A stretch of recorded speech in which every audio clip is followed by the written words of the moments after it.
Union পরিষদে প্রশাসক নিয়োগের বিধান রেখে সংসদে পাশ হলো স্থানীয় সরকার ইউনিয়ন পরিষদ সংশোধিত বিল। নতুন আইনে ইউনিয়ন পরিষদ সচিব পদটির নাম হবে ইউনিয়ন পরিষদ প্রশাসনিক কর্মকর্তা। বিকেলে সংসদ অধিবেশনে বিলটি পাশের জন্য উত্থাপন করেন স্থানীয় সরকার মন্ত্রী তাজুল ইসলাম। এখন জন্ম সনদ দিয়ে খোলো বিকাশ স্টুডেন্ট অ্যাকাউন্ট, নিজের বিকাশ নিজে কর। পরে তা কণ্ঠভোটে পাশ হয়। এর আগে বিলের ওপর আনা জনমত যাচাই বাছাই কমিটিতে পাঠানো ও সংশোধনী প্রস্তাবগুলো নিষ্পত্তি করা হয়।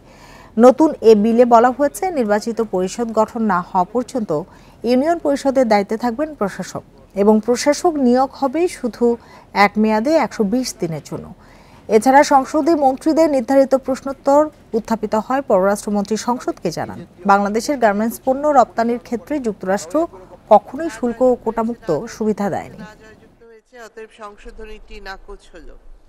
সংসদের সামনে প্রশ্ন হচ্ছে, মাননীয় সদস্য জনাব করণ দফা